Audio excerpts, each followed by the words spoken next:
우리가 예수님을 믿습니다. 고린도전서 15장 말씀은 특별히 예수님을 믿는 사람들에게 주어지는 부활에 대한 확신을 주는 장이에요. 그래서 부활장이라고 불리기도 합니다.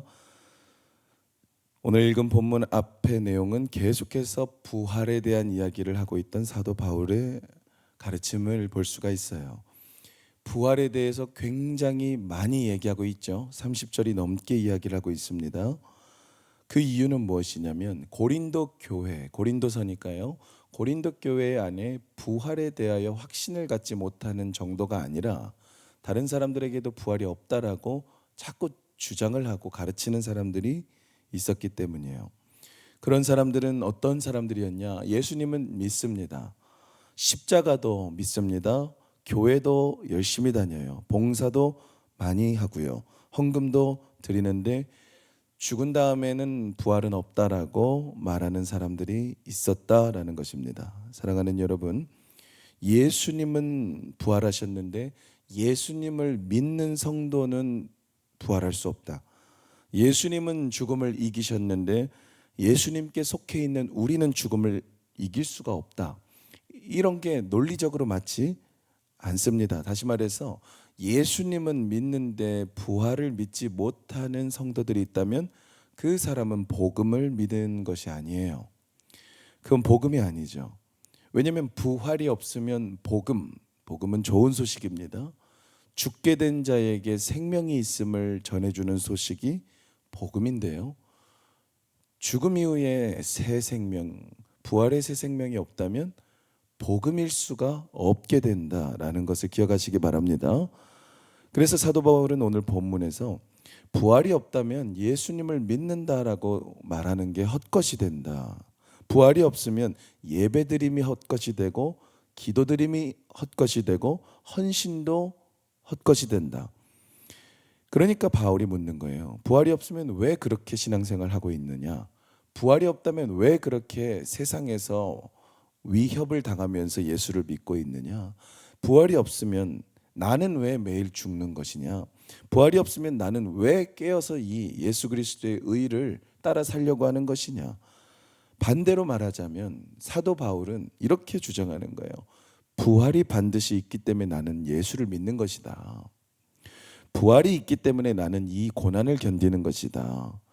부활이 반드시 있기 때문에 나는 날마다 죽는 것이다. 부활이 있기 때문에 나는 죄를 짓지 않는 삶을 사는 것이다. 오늘 29절 말씀 다시 같이 읽어볼까요? 시작.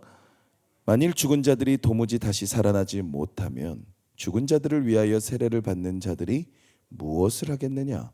어찌하여 그들을 위하여 세례를 받느냐? 오늘 본문에서 사도 바울이 부활이 있어야만 하는 이유, 첫 번째, 세례를 받는 이야기를 하죠. 세례를 받는 것은 믿는 자의 징표입니다. 예수를 믿는다라는 것을 공적으로 사람들에게 인정받고 또 하나님께 성부성자 성령의 이름으로 구원받은 자, 예수와 함께 죽고 보세요. 예수와 함께 죽음에서 살아났음을 선포받는 자리가 세례의 자리예요. 고린도 교회에는 어떤 잘못된 관습이라고 할까요? 세례에 관한 독특한 행위가 있었는데 예수님을 믿었는데 간혹 너무 늦게 믿으셔서 돌아가시기 직전에 예수님을 영접하시고 가시는 분들 계시지 않습니까? 그분들이 병상 세례를 받는 경우가 많아요. 병상 세례는 아직 예수님을 믿으신 지 1년이 넘지는 않았지만 보통 긴급한 상황에서 예수님을 영접하시고 약식으로 이렇게 세례를 주는 경우를 병상 세례라고 합니다. 그런데 위급한 경우에는 정말로 예수님 믿겠습니다 하고 바로 숨을 거두시는 경우도 있거든요. 그런 경우가 고린도 교회에 있었을 때 그 천국 가신 막 예수님 믿고 돌아가신 분의 가족이 천국 못 갔을까 봐 그 사람의 이름으로 대신 자기가 세례를 받는 일이 있었어요. 굉장히 독특한 일이 있었던 거죠. 세례를 받지 못하고 죽은 사람을 위해서 가족이나 가까운 사람이 대신 세례를 받는 그런 관행. 죽은 사람을 위해서 대신 세례를 받는 것, 이런 것이 사도 바울의 말씀을 보면은 잘못되었다라고 가르쳐졌는데, 우리가 개혁 신학 아닙니까? 개혁 교회예요. 천주교로부터 나왔는데, 천주교는 죽은 자를 위한 기도, 죽은 자를 위한 헌금, 죽은 자가 연옥이라는 곳에서 아직 그 정도의 믿음이 아니어서 천국에 갈 수 없으니 죽은 가족을 위해서 가까운 사람들이 기도해주고 헌금을 많이 해주면 갈 수 있다라는 그런 제도가 아직도 남아 있어요. 관습이. 그건 성경적인 게 아니라고 오늘 사도 바울이 가르쳐주고 있는 것입니다. 여러분, 세례는 내가 받는 것입니다. 내가 예수님을 믿고 내가 그리스도와 함께 십자가에 죽은 것이고 내가 그리스도와 함께 죽음에서 살아났음을 신앙 고백으로 나타내는 것이 세례예요. 바울이 왜 이 얘기를 꺼냈냐면 그들의 행동을 가지고 물은 거예요. 부활이 없다면서, 그런데 죽었다가 예수와 함께 부활하는 신앙 고백인 세례는 왜 받니? 여러분, 행위로서 구원을 받을 수 있느냐? 없습니다. 믿음이 중요한 것이죠. 그런데 부활을 믿지 않으면서 세례라는 행위로서 구원을 이루려고 하는 것, 무슨 의미가 있겠냐는 거예요. 부활이 없다면 세례를 받을 필요가 없습니다. 그래서 첫 번째로 세례에 관한 언급을 하는 것입니다. 고린도전서 조금 앞서서 20절을 볼까요? 15장 20절을 저희가 잠깐 읽어보겠습니다. 시작. 그러나 이제 그리스도께서 죽은 자 가운데서 다시 살아나서 잠자는 자들의 첫 열매가 되셨도다. 아멘. 예수님이 첫 열매가 되셨다라는 것은 잠자는 자들 중에서 다음 열매가 있다라는 것입니다. 그러니까 예수님이 부활하셨다면 예수님 안에 있는 우리도 나무 안에 있듯이 계속해서 자라나와서 열매가 맺어져야 돼요. 그것이 우리의 죽음 이후의 부활인 줄 믿으시기 바랍니다. 성도는 무덤 앞에서 끝나는 사람이 아니에요. 장례식장에서 절망으로 끝나는 사람들이 아닙니다. 우리는 마지막 소망, 우리는 죽어도 살겠고 내가 반드시 살리리라 하신 예수 그리스도의 부활 소망이 있음을 믿으시기 바랍니다. 그러니까 부활이 있기 때문에 우리는 신앙 고백을 한다라는 거예요. 죽은 것과 같은 내 가정의 형편, 죽은 것과 같은 나의 건강, 죽은 것과 같은 나의 물질의 문제, 죽은 것과 같은 나의 사업과 기업의 문제, 거기에서 끝. 죽음이라고 우리는 선포하지 않습니다. 야복강가에 야곱이 포기하던가요? 아니요. 세겜강가에서 그 난리가 난 야곱이 포기하던가요? 아니요. 하나님이 죽음으로 우리를 버려두지 않으시고 반드시 부활시키십니다. 이 땅에서도 부활시키시는 하나님이 어찌 영원한 하나님의 집, 아버지의 집으로 우리를 데리고 가지 아니하시겠느냐 이 말이에요. 사랑하는 여러분, 확신하시기 바랍니다. 30절을 우리 한번 볼까요? 시작. 또 어찌하여 우리가 언제나 위험을 무릅쓰리요. 둘째로 부활이 있기 때문에 사도 바울은 고난의 문제를 언급해요. 고난을 감당하고 견딘다라고 이야기하고 있는 것이에요. 사도 바울의 삶을 두고 주장하는 거죠. 내가 위험을 뭐하러 이렇게 당하면서 복음을 전하고 있겠느냐.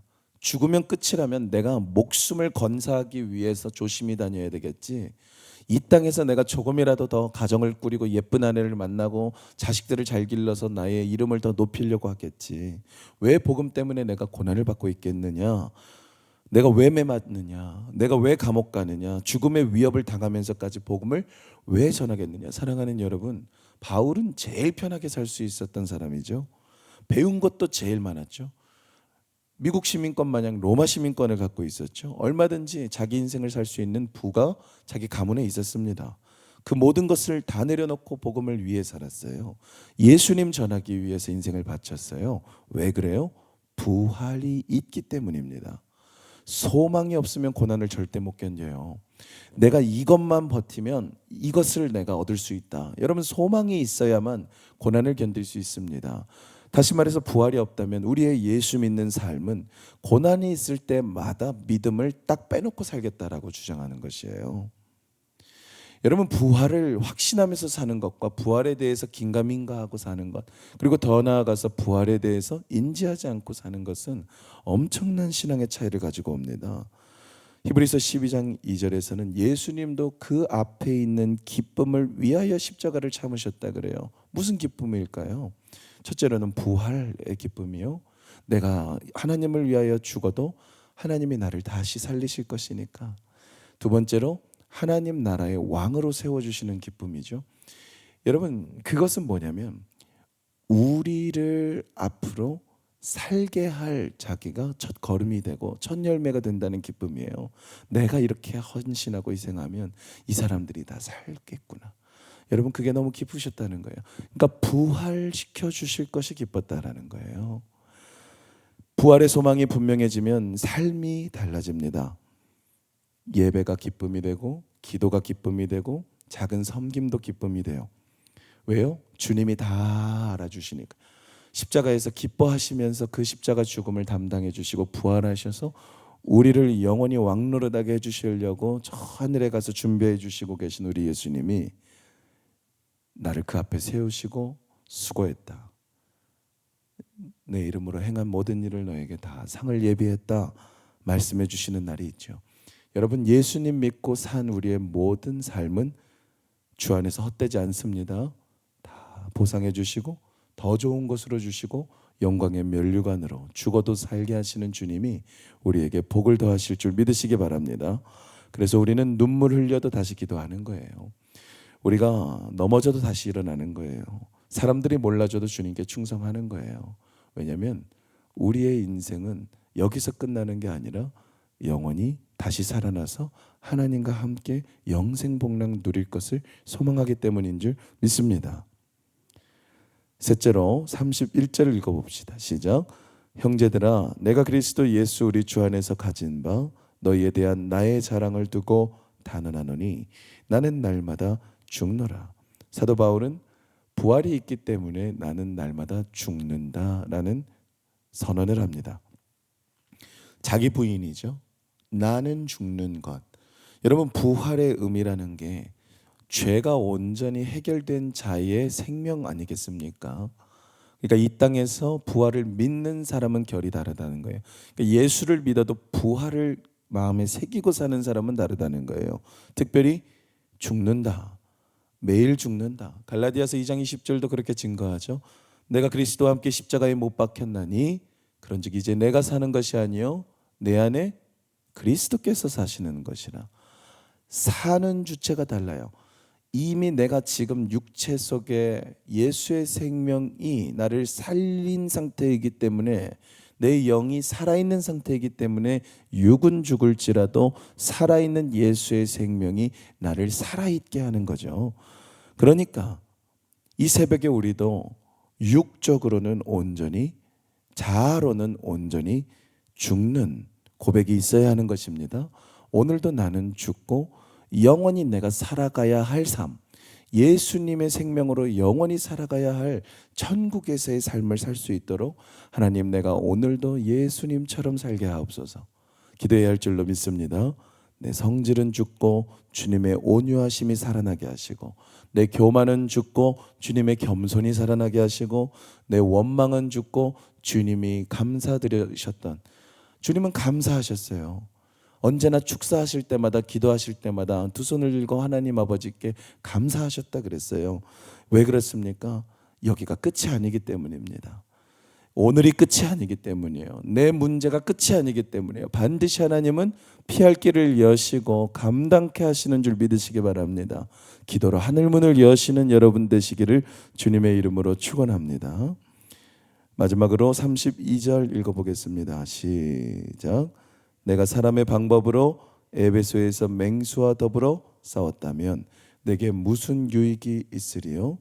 죽은 자가 다시 살아나지 못한다면 내일 죽을 터이니 먹고 마시자 하리라. 아멘. 맹수와 더불어 싸웠다. 이것은 대적하는 사람들을 의미하겠죠. 부활이 없다면 먹고 마시자. 욜로족이라고 하지 않습니까? You only live once. 한 번 사는데. 그러니까 애도 안 낳고 살고 결혼도 안 하고 살고 즐기고만 살잖아요. 요즘 시대 추세 그렇지 않습니까? 자기가 성적 취향이라 그래가지고 그냥 문란하게 살지 않습니까? 여러분, 그거는 부활을 믿지 않는 사람들의 행위라는 거죠. 죽으면 끝이라면 오늘 즐기면 돼요. 저도 교회 안 다닙니다. 부활이 없다면 저도 교회 안 다녀요. 저도 이렇게 새벽에 기도 안 합니다. 죽으면 끝이라면 죄 막 짓고 삽니다. 제 마음의 욕망대로 막 살아요. 예수님 믿는다고 하면서도 막 살 거예요. 죽으면 끝이라면 하나님 앞에 설 날을 생각하지 않기 때문입니다. 성도는 달라요. 우리는 먹고 마시기 위해서 사는 사람이 아니라 너희는 먹든지 마시든지 무엇을 하든지 다 하나님 영광을 위해 하라 그랬어요. 왜냐하면 그 하나님께서 우리를 영원히 데리고 사실 아버지시기 때문이에요. 하나님의 존전에서 살아야 되는 우리가 하나님께 부끄러움, 그 죄송함을 가지고 올라가는 것이 얼마나 안타까운 일입니까? 우리는 부활을 기다리는 사람들입니다. 우리는 주님 앞에 설 사람들입니다. 그래서 33절에 사도 바울은 속지 말라 그러는 거예요. 악한 동무는 선한 행실을 더럽힌다고 합니다. 여러분, 우리가 선한 주님의 말씀대로 사는 삶을 살아갈 때에 주변에서 핀잔 주거나 오해하거나 우리를 곡해하는 일들이 왜 없겠어요? 그러나 흔들리지 마시기 바랍니다. 여러분들이 선한 행실을 하는 것을 놓치지 마시기 바랍니다. 부활이 있기 때문에 우리는 이렇게 살아가는 것이에요. 우리는 반드시 하나님을 다시 천국에서 만나 뵙고 그분이 우리를 기억하시고 우리에게 상 주실 것을 믿고 있기 때문에 오늘 우리 묵묵히 걸어가는 것입니다. 말씀을 맺습니다. 우리는 오직 말씀으로 살아야 되죠. 오직 기도하며 살아야 되죠. 성령의 도우심으로 살아야 됩니다. 그러나 부활 소망이 반드시 전제되어야 합니다. 영적으로 잠들어 있는 사람들은 이게 보이지 않아요. 하나님을 떠나 있는 일이 대수롭지 않아요. 어제 담임 목사님 설교하셨지만 주일 성수 대수롭게 여기지 않습니다. 오후 예배가 여러분 주일 성수가 아니잖아요. 아침부터 우리 밤까지가 주일 성수이잖아요. 어쩌면 이 신앙이 다시 교회에도 회복돼야 하는 것 같습니다. 조국교회, 열방교회. 제가 미국 교환학생 갔을 때 그 할아버지, 저 거두셨던 80살 독신 할아버지, 선한 행실만 하시다가 결혼도 못 하셨던 그분이 왜 미국 교회는 오후 예배도 없이 다 놀러 가냐고, 이게 주일 성수해야 되는 거 아니냐, 제가 어린 나이에 여쭤봤을 때 네가 주일 성수에 대해서 뭘 아냐라고 핀잔 주셨어요. 전기와 물도 안 썼습니다. 불도 안 켜셨어요. 그 할아버지의 가문이 그렇게 사셨다는 거예요. 냉장고도 뽑아놨다더라고요. 그거를 쓰면 누군가가 일해야 된다는 거예요. 노동을 하지 않는 게 주일 성수다. 그게 안식일의 개념이다. 미국인들이 왜 저렇게 철저하게 복을 받았는가? 저는 깜짝 놀랐어요. 아침부터 그 하루 종일이 주일 성수다. 그 예배 한 번 더 드렸다고 해서 주일 성수냐? 그러니까 지금도 여러분, 우리가 오후 예배 드렸느냐 안 드렸냐로 이 사람을 정죄할 수는 없는 것이죠. 그러나 중요한 것은 주일은 주님의 것. 할렐루야.